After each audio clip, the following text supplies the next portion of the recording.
All right, welcome back to the channel. Today, I'm gonna teach you how to do a deadlift. There's a few things that we wanna think about when we're doing a deadlift. We wanna think about the pulling position, where our back, our knees, our shins are. We wanna think about our bracing, how we're breathing, and we also wanna think about the slack of the bar. So let's get right to it. When we're deadlifting, we're gonna step around mid-foot.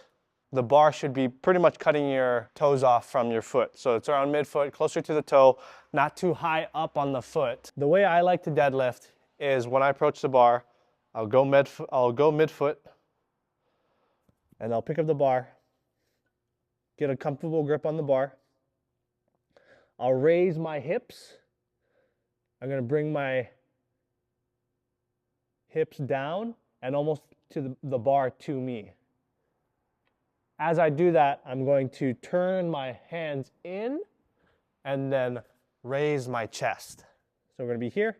Grab the bar, my hips are up, my back's rounded right now. As my hips come down, the bar's coming to me. I'm turning my hands, engaging my lats, and bringing my chest up. Don't bring your head up too much because then you'll strain your neck. Try and keep your neck neutral with your spine here, and then I'm ready to pull. The problems that I see people do when they're deadlifting is that they pull too quickly and they can pull their back. I see that they're starting in the wrong position and then they start pulling while their back's still rounded and they haven't engaged any of their muscles. I've seen lots of people have too wide of a stance, especially while you're conventional. If you're having a wide stance, might as well try to pull it sumo, and that's for another video, but we're doing a conventional deadlift today. So we're going to talk about breathing and bracing. When you're breathing and bracing for the deadlift specifically, you want to always breathe from your diaphragm, or you want to breathe and fill your belly.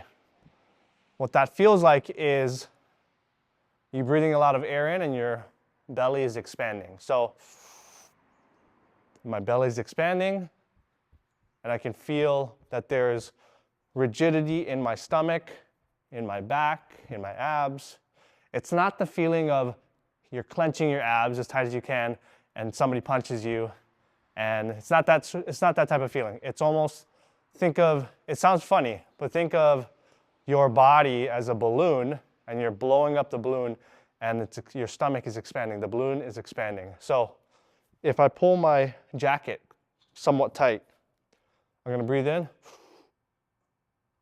and I don't know if you caught that, but my stomach expanded. So that's the same type of breathing we wanna have. The easiest way to go about this is by sipping air. This is a good tip that I found from a weightlifter, and I really love this tip because I use it all the time. So when I'm bracing, I usually try to sip air. So think about sipping air. What that does, it brings in air into your stomach and not your chest. So where would we breathe? This is the important part. So there's two ways you can do it. Some people like to breathe at the top because they feel like they can get more air and they feel more rigid before they pull. The only problem with that is now you're on a clock to when you need to pull the bar, because you're not going to be able to hold your breath forever and you're not going to wait 1 minute until you pull the bar out. So the way that looks is when people want to deadlift and they're breathing in from the top, they'll approach the bar, they'll breathe in here, and they'll go into it and immediately set up and pull. There's nothing wrong with that. That's a very power lifter style of breathing, and it works because people are pulling hundreds and hundreds of pounds with that technique. So this is the first way, breathing at the top. You approach the bar from here. People like to breathe. They hold their breath. They pull. And they exhale at the top. The second way of breathing, this way you're breathing when you're already holding the bar. So you're here, and usually at lighter weights, this is perfectly fine to do. As you get heavier, you might want to consider breathing at the top because some people do feel a little bit more rigid. So grab the bar. I breathe when my hips are going down, so I'll go here. Breathe in, and then my hips are going down already, and I'm setting everything. Set.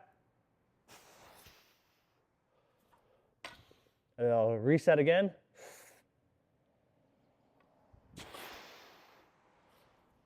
Again.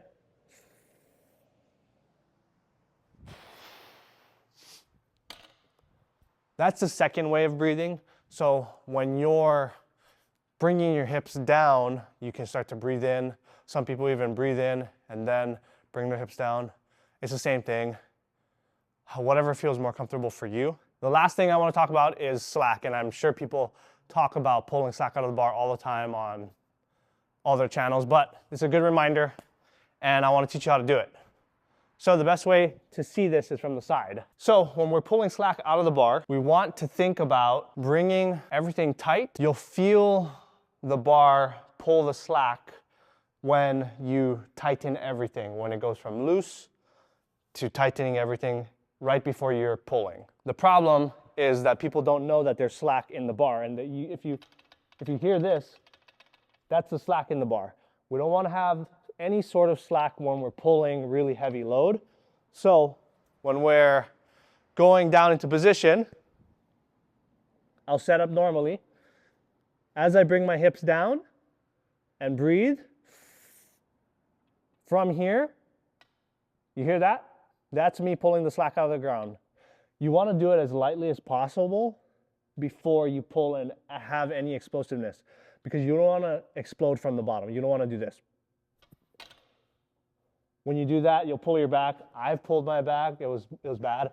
Actually, I was in bed for probably the next couple of days, and it wasn't a good time. So avoid that. So again, we're going to approach the bar, grab the bar as normally. My hips are high right now, and they're going to go low. I'm going to breathe in. I'm going to tighten everything up. And as I tighten everything up, the bar will naturally lift up off the ground, because now you're pretty much a lever. Here, it's lifting off the ground. And that's your cue when you can pull off the floor. Let's go again.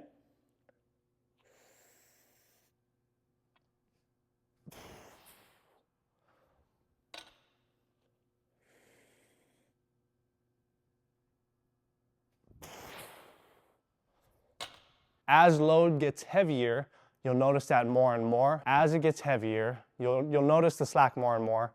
If it's light, you're not going to really notice it that much. But I hope that this helped with your deadlift technique. If you guys have any questions, comment down below. If you like this video, like it. And we'll see you in the next video. Peace out. Love you guys. Bye.